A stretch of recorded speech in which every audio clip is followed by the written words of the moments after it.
মজা করে একজন একটা ফেসবুক পোস্ট দিয়েছে দেখলাম। আর সেই পোস্টে তিনি লিখেছেন যে কি দিন আইলো রে ভাই, এনসিপি নেতাকেও রিমান্ডে যাইতে হয়, কিংবা এনসিপি নেতাও রিমান্ডে যায়।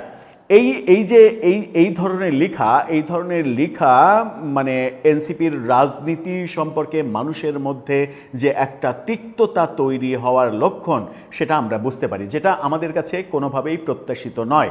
আমরা মনে করেছিলাম যে নতুন একটা রাজনৈতিক শক্তি তৈরি হবে, বাংলাদেশে তৃতীয় একটা রাজনৈতিক শক্তি খুবই প্রয়োজন, কারণ বাংলাদেশের মানুষ মানে এক ধরনের একঘেয়েমির মধ্যে পড়ে গেছে, ওই বিএনপি আওয়ামী লীগ এই ধারার মধ্যে পড়ে গেছে। সেখান থেকে বাংলাদেশের মানুষ বহুদিন থেকেই একটা তৃতীয় শক্তির সন্ধানে ছিল, কিন্তু কেউই আসলে তাদের যোগ্যতা দিয়ে সেই তৃতীয় শক্তি হতে পারেনি। সুতরাং ওই গোলকধাঁধের মধ্যেই আমরা রয়েছে। কিন্তু এনসিপি যে চেষ্টাটা করেছিল, সেই চেষ্টাটাও একেবারে পুরোপুরি ব্যর্থ হয়ে গেছে বললে বোধহয় ভুল হয় না। এনসিপি নেতা ওই তথাকথিত দরবেশ, যিনি নব্য দরবেশ হিসেবে বাংলাদেশের রাজনীতিতে এসেছেন, পুরনো দরবেশ সালমান এফ রহমান, আওয়ামী লীগের নেতা, তিনি আছেন কারাগারে। কারাগারে থাকলে তো দরবেশের জায়গা একজনকে পূরণ করতে হবে, সেই দায়িত্ব এই সালাউদ্দিন তানভীর নিয়েছিলেন। তিনি গ্রেপ্তার হয়েছেন আমরা জানি, প্রধানমন্ত্রীকে নিয়ে অশ্রাব্য অশ্লীল কটু কথা বলাতে তার নামে বগুড়ায় মামলা এবং গ্রেপ্তার। এবারে তাকে রিমান্ডে নেওয়া হয়েছে। এনসিপি নেতাকে রিমান্ডে নেওয়া হলো, কিন্তু এনসিপি চুপচাপ কেন? মানে তাকে কি ওই যে সাময়িক বহিষ্কার করা হয়েছে, কারণ দর্শনের নোটিশ দেওয়া হয়েছে, কেন আপনাকে শাস্তিমূলক ব্যবস্থা গ্রহণ করা হবে না, স্থায়ীভাবে বহিষ্কার করা হবে না, এই কারণেই কি এনসিপি চুপচাপ? নাকি আদতে এনসিপির মোরাল যে জায়গা, সেই জায়গাটা অনেক দুর্বল হয়ে গেছে? কি হচ্ছে সালাউদ্দিন তানভীরকে নিয়ে, চলুন একটু জেনে দেখি এই ভিডিওতে। থাকবেন পলিটিক্স টিভির নিয়মিত আয়োজনে।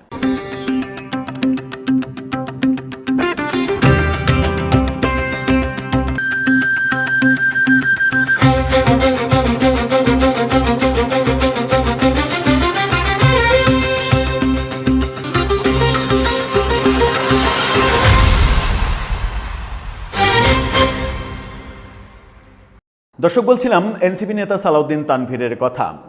এনসিপির রাজনীতি শুরুর পরে আমরা বাংলাদেশের রাজনীতিতে দ্বিতীয় দরবেশের আগমন দেখেছি। এই দরবেশ হঠাৎ করে অনেক সম্পদের মালিক হয়ে গেছেন এবং পাঠ্যপুস্তক বোর্ডকে কেন্দ্র করে যে জালিয়াতির অভিযোগ তার বিরুদ্ধে রয়েছে, সেটার যদি সুষ্ঠু তদন্ত এবং বিচারের ব্যবস্থা হয়, তাহলে ঘটনা অনেক দূর গড়াতে পারে এবং তার লেজ ধরে বহু জনের সম্পৃক্ততার ইতিহাসও আমরা জেনে ফেলবো হয়তো। এবার যেটা হয়েছে সেটা হচ্ছে, প্রধানমন্ত্রীকে কটূক্তি করে বগুড়ায় হওয়া মামলায় তাকে গ্রেপ্তার করা হয়েছিল, সেটা আমরা সবাই জানি। এবার তাকে রিমান্ডে নেওয়া হয়েছে এবং সেটা 3 দিনের রিমান্ড। প্রধানমন্ত্রীকে কটূক্তি করেছেন ফেসবুকে, এখানে রিমান্ডে নিয়ে তার কাছ থেকে কি জানতে চাই পুলিশ কিংবা সরকার? নাকি তার ভেতর থেকে অনেক তথ্য বের করতে চায় এই মুহূর্তে? সরকার ব্যাপারটাকে সিরিয়াসলি নিয়েছে। কি বলছে গণমাধ্যম? চ্যানেল 24-এর এই শিরোনামটা দেখে নিন। সেখানে বলা হচ্ছে, এনসিপির বহিষ্কৃত নেতা তানভীর 3 দিনের রিমান্ডে। বহিষ্কৃত শব্দটা ঠিক না, সাময়িক বহিষ্কৃত বলতে হবে। সাময়িক, স্থায়ী বহিষ্কার করা হয়নি। এখানে বলা হচ্ছে, জাতীয় নাগরিক পার্টির বহিষ্কৃত নেতা গাজী সালাউদ্দিন আহমেদ তানভীরের 3 দিনের রিমান্ড মঞ্জুর করেছেন আদালত। বগুড়া সদর আমলি আদালতের senior judicial magistrate Mehedi Hasan শুনানি শেষে এই আদেশ দিয়েছেন। এর আগে মামলার তদন্ত কর্মকর্তা ও বগুড়া সদর থানার উপপরিদর্শক এসআই মাসুদুর রহমান তানভীরকে আদালতে হাজির করে 7 দিনের রিমান্ড চান। জানা যায়, গত 5 আগস্ট ভোরে ঢাকার মিরপুরের মণিপুরি পাড়ার একটি বাসা থেকে গাজী সালাউদ্দিন আহমেদ তানভীরকে গ্রেপ্তার করা হয়। পরে তাকে বগুড়ায় এনে ওই দিনই আদালতে হাজির করা হয় এবং তাকে কারাগারে নেওয়া হয়। মামলার এজাহার থেকে জানা যায়, এনসিপির একটি কর্মসূচিতে হামলার ঘটনাকে কেন্দ্র করে তানভীর তার ব্যক্তিগত ফেসবুক অ্যাকাউন্ট থেকে প্রধানমন্ত্রী তারেক রহমানকে উদ্দেশ্য করে কটূক্তি এবং মানহানিকর মন্তব্য পোস্ট দেন। পোস্টটি সামাজিক যোগাযোগ মাধ্যমে ছড়িয়ে পড়লে এ নিয়ে রাজনৈতিক অঙ্গনে উত্তেজনা সৃষ্টি হয়। এই ঘটনায় বগুড়া সদর থানা বিএনপির সভাপতি মাপতুন আহমেদ খান রুবেল বাদী হয়ে সাইবার সুরক্ষা আইনে মামলা করেন এবং সেই মামলার পরিপ্রেক্ষিতে গ্রেপ্তার, কারাগারে যাওয়া, এবার তাকে রিমান্ডে নেওয়া হলো। আমরা এর আগে দেখেছি, নাসিরুদ্দিন পাটোয়ারির বিরুদ্ধে মামলা করার কারণে বিএনপির নেতাকেই দলীয় শাস্তি পেতে হয়েছে। এবার সালাউদ্দিন তানভীরের বিরুদ্ধে যখন মামলা করা হলো, তখন বিএনপি সেই পথে হাঁটেনি। এবার বিএনপি তানভীরকে গ্রেপ্তার করেছে, এবার রিমান্ডে নেওয়া হলো। রিমান্ডে সরকার চেয়েছে বলেই তো আদালত দিয়েছেন, এটাই স্বাভাবিক। এখন প্রশ্ন হচ্ছে যে প্রধানমন্ত্রীকে নিয়ে কটূক্তি করেছেন, যেটা অশ্রাব্য, যেটা রুচিহীন, যেটা শিষ্টাচার বহির্ভূত, এটুকু বললেই হয় না, যেটা কোনো মানে সুস্থ মানুষের কাজ হতে পারে না। তার জন্য তার শাস্তি হওয়া উচিত। কিন্তু প্রসঙ্গ হচ্ছে তিনি তো ফেসবুকে লিখেই দিয়েছেন, তার জন্য যে শাস্তি নির্ধারিত সেটাই তো হওয়ার কথা। তাকে রিমান্ডে নেওয়া কেন?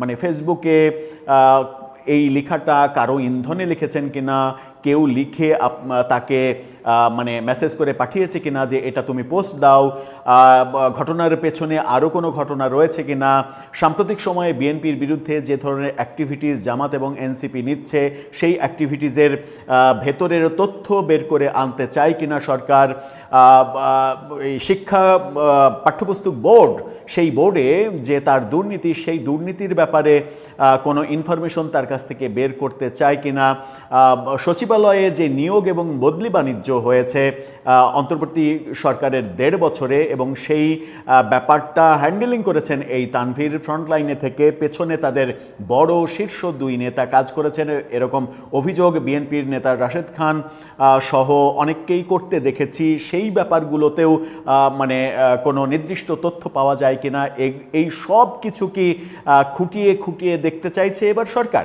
যদি সেটা দেখতে চায় তাহলে আমার মনে হয় থলের ভেতর থেকে অনেক বড় বড় বিড়াল বেরিয়ে আসবে, এবং নিশ্চিত করেই আসবে, এখানে কোনো যদি কিন্তু নেই।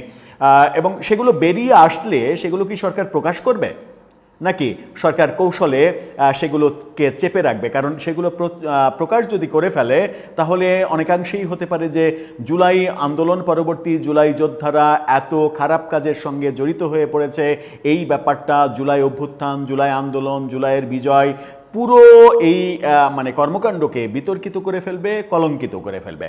অবশ্য হতে আর বাকি আছে কি? বিতর্কিত হতে তো আর কিছুই বাকি নেই। প্রফেসর ইউনূসের 1.5 বছরে যে সকল কর্মকাণ্ড করা হয়েছে, ভালো বাংলাদেশ দেওয়ার নাম করে, নতুন রাজনৈতিক বন্দোবস্ত দেওয়ার নাম করে, স্বাধীনতা 2.0 দেওয়ার নাম করে, এবং স্বাধীনতা 2.0 এটার জাদুঘর বানাতে গিয়েই যে দুর্নীতির খবর আমরা পড়ছি, দেখছি, সেগুলো তো কোনো একটা ভালো লক্ষণ না, কিংবা একটা ফ্যাসিস্টকে তাড়িয়ে দিয়ে ভালো কিছু জনগণ পেয়েছে এই উদাহরণ তৈরি করে না। বরং মানুষের মধ্যে একটা না বলা কথা কখনো কখনো কেউ হয়তো বলেই ফেলছেন যে মানে এই যদি অবস্থা হয় তাহলে হাসিনার দোষ কি ছিল? মানে অনেকে আবার আরেকটু বাড়িয়ে বলছেন আগেই তো ভালো ছিলাম। এই যে মানুষের মুখ থেকে এই কথাগুলো বেরিয়ে আসছে, এই বেরিয়ে আসা কথাগুলোই প্রমাণ করে যে জুলাই আন্দোলনের অগ্রভাগের সৈনিক বেশিরভাগই আসলে পথ হারিয়েছিলেন, তারা তাদের নীতির পথে থাকতে পারেননি। দর্শক, আপনার মতামত এ ব্যাপারে জানিয়ে লিখতে পারেন আমাদের কমেন্ট বক্সে।